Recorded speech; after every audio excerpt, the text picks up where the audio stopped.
Good morning students. कल हमने परमाणु भार की परिभाषा पढ़ी थी और आज हम पढ़ेंगे मोलर परमाणुवीय द्रव्यमान। यहाँ एक शब्द आया है मोलर, तो पहले मैं मोल की चर्चा कर लेता हूँ। एक मोल एक इकाई है जिसका मान होता है 6.023 गुणा 10⁻23।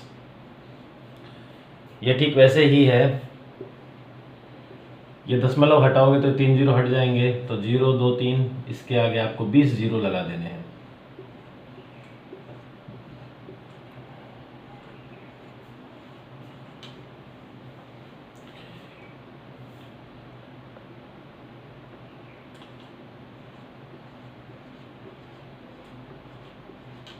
ये राशि एक मोल कहलाती है।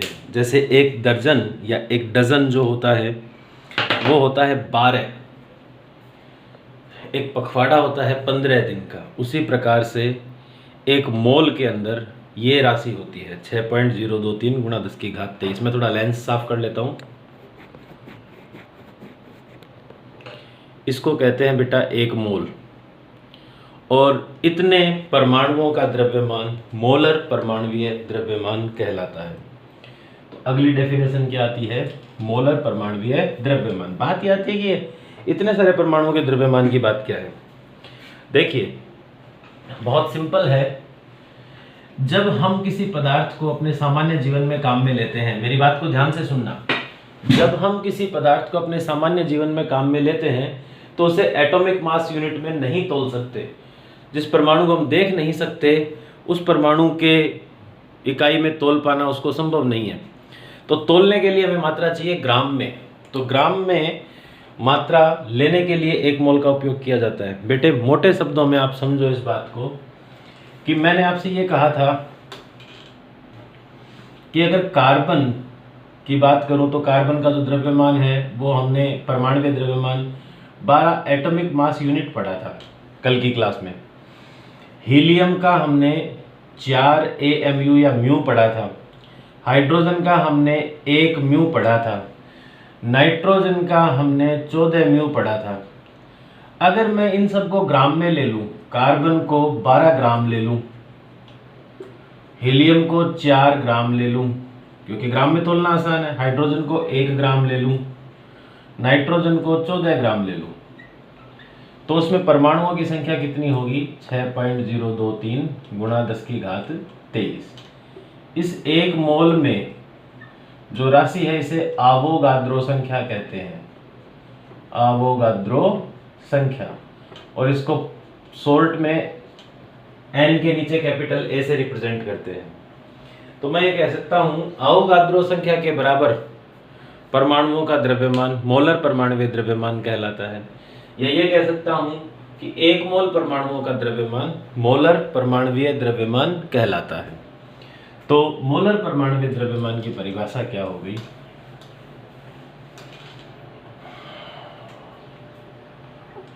मोलर परमाणुवीय द्रव्यमान। इसकी डेफिनेशन क्या लिखेंगे हम? एक मोल कितना होता है? 6.023 गुणा 10⁻23 परमाणुओं का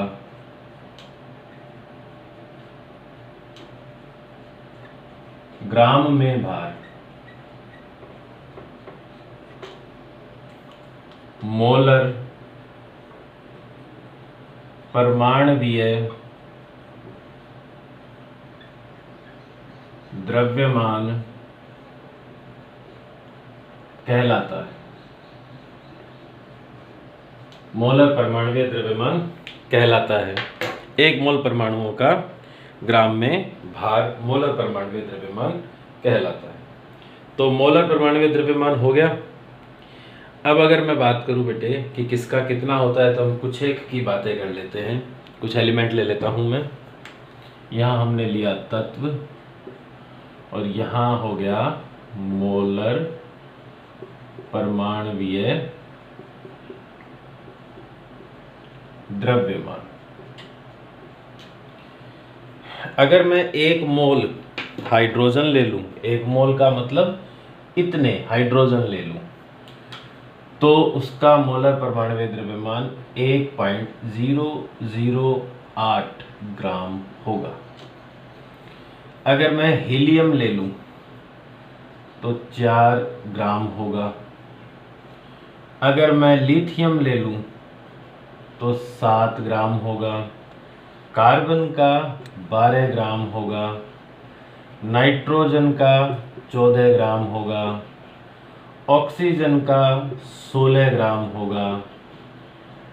आर्गन का 40 ग्राम होगा।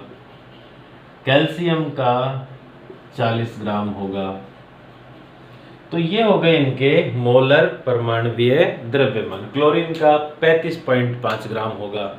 अगर मैं क्लोरीन ले लूं तो उसका 35.5 ग्राम होगा। तो ये हो गए इनके मोलर परमाणुवीय द्रव्यमान सभी तत्वों के। तो बेटे यहाँ तक आप करिए। तो बेटे आप इसका स्क्रीनशॉट ले लीजिए। अब मोलर परमाणुवीय द्रव्यमान चूंकि 1 मोल परमाणुओं का द्रव्यमान है, तो अगर आपसे ये कहा जाए कि इसकी इकाई या मात्रक क्या होगा, तो इसकी इकाई क्या होगी? ग्राम प्रति मोल। ग्राम प्रति मोल। तो इसका आप स्क्रीनशॉट ले लीजिए बेटा, फिर इससे आगे चलते हैं।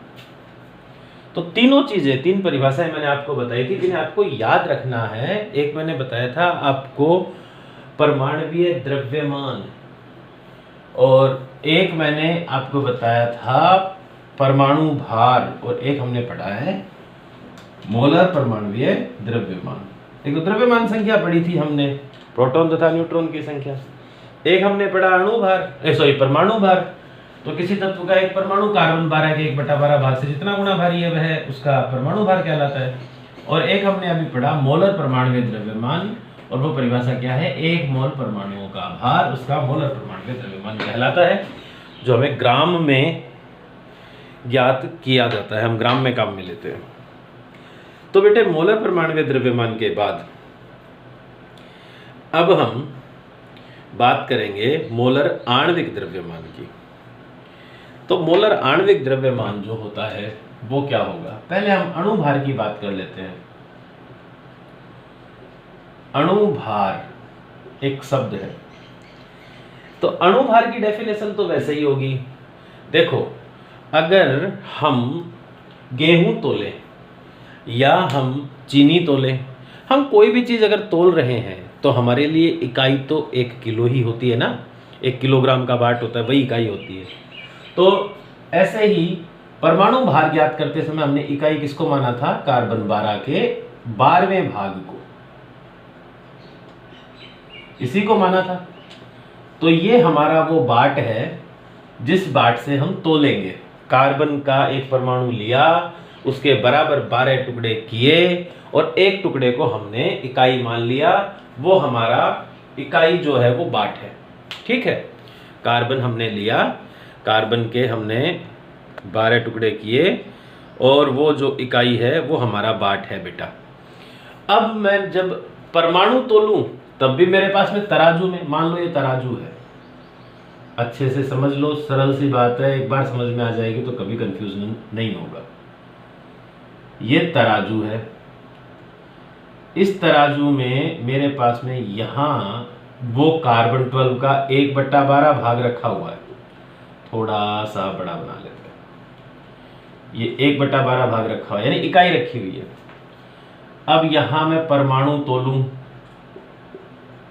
है ना? तो अगर एक से काम चल जाए तो परमाणु का भार इसके बराबर होगा, यानी 1 AMU होगा। अगर मेरे को ये 2 बार रखने पड़े तो ये दुगना होगा, 3 बार रखने पड़े तो 3 गुना होगा।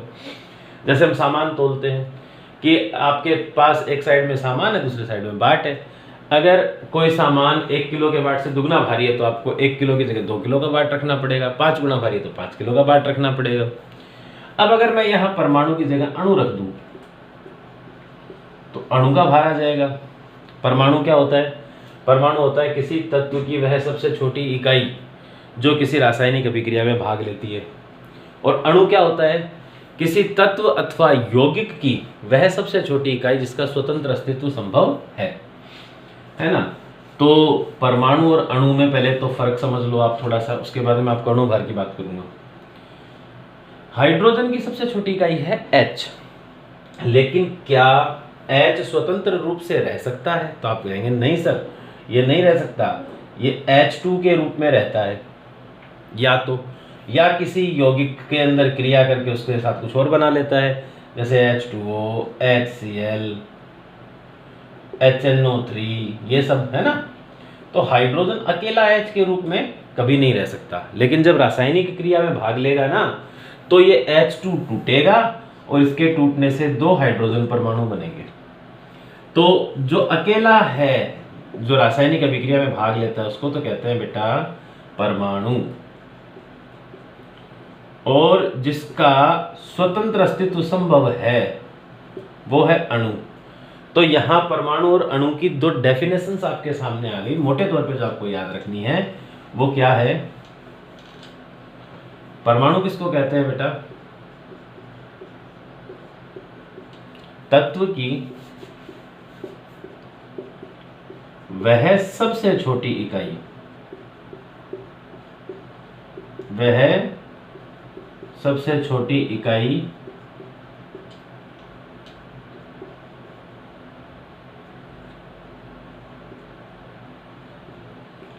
जो रासायनिक अभिक्रिया में भाग लेती है, वो तो है परमाणु। और अणु क्या है? अणु बेटा तत्व का भी हो सकता है और यौगिक का भी हो सकता है। जैसे H2 तत्व का अणु है, एक जैसे परमाणु से मिलकर बना हुआ, और H2O यौगिक का अणु है, अलग अलग प्रकार के परमाणुओं से मिलकर बना हुआ। तो तत्व अथवा यौगिक की वह सबसे छोटी इकाई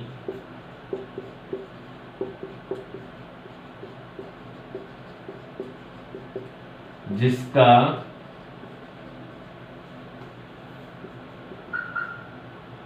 स्वतंत्र अस्तित्व संभव, इसको हम कहते हैं अणु। ठीक है, तो इसका भी आप स्क्रीनशॉट लीजिए डेफिनेशंस का, फिर मैं आपको अणु भार के बारे में बताता हूं। तो अब आपको पता तो है ही कि हमारे पास में तोलने के लिए, परमाणु या अणु को तोलने के लिए जो इकाई है वो है कार्बन परमाणुओं का 12वां हिस्सा। तो इस हिसाब से अणु भार की डेफिनेशन क्या हुई बेटा? तो आप कहेंगे सर अणु भार की डेफिनेशन है कि किसी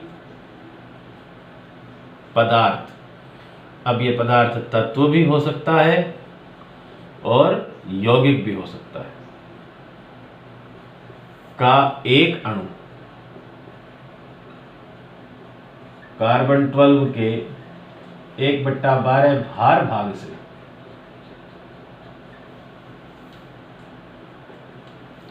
जितना गुणा भारी हो,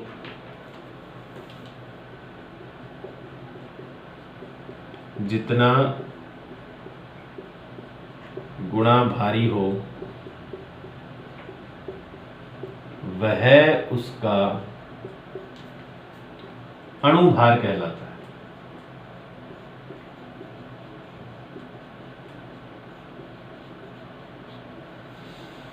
जैसे H2, इसके अंदर 2 हाइड्रोजन है, एक का हमने क्या देखा था? एक AMU देखा था, तो 2 AMU या 2 म्यू। जैसे मान लीजिए हम बात कर लेते हैं O2, ऑक्सीजन का 16 था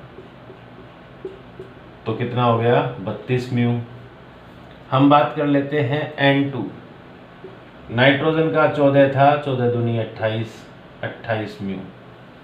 हम बात कर लेते हैं CaCO3, इस पे देखो बेटा, कैल्शियम का मैंने थोड़ी देर पहले बताया था 40, कार्बन का कितना है? 12, 3 ऑक्सीजन प्रत्येक का 16, 16 थी 48 12 60 40 100 म्यू। ये हो गया इनका अणुभार। अगर आगे इकाई म्यू लगी हो या AMU लगी हो तो होता है अणुभार, और अगर आगे इकाई ग्राम प्रति मोल लगा दें तो वो हो जाएगा बेटा मोलर आणविक द्रव्यमान। क्योंकि मैंने आपको पहले की क्लास में भी ये बात बताई थी कि मान में कोई फर्क नहीं होता, मान एक जैसा सा ही होता है, लेकिन मात्रक बदल जाता है। एक परमाणु का भार म्यू में है और 1 मोल परमाणु का भार ग्राम में आ जाएगा। तो अभी तो आप अणुभार की परिभाषा पे फोकस करो। किसी पदार्थ का एक अणु कार्बन 12 के 1/12 भार से जितना गुना भारी है वह उसका अणुभार कहलाता है। कैसे निकालते हैं वो मैंने आपको करके बताया, इसका आप स्क्रीनशॉट ले लीजिए।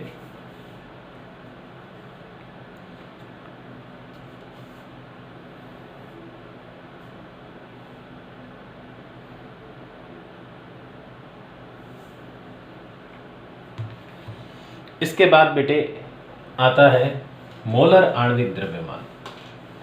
जैसे मोलर परमाणुवीय द्रव्यमान था वैसे ही क्या आ जाएगा मोलर आणविक द्रव्यमान। मोलर आणविक द्रव्यमान, इसकी डेफिनेशन क्या हो जाएगी? किसी पदार्थ का एक अणु किसी पदार्थ के 1 मोल अणुओं का ग्राम में भार उसका मोलर आणविक द्रव्यमान कहलाता है।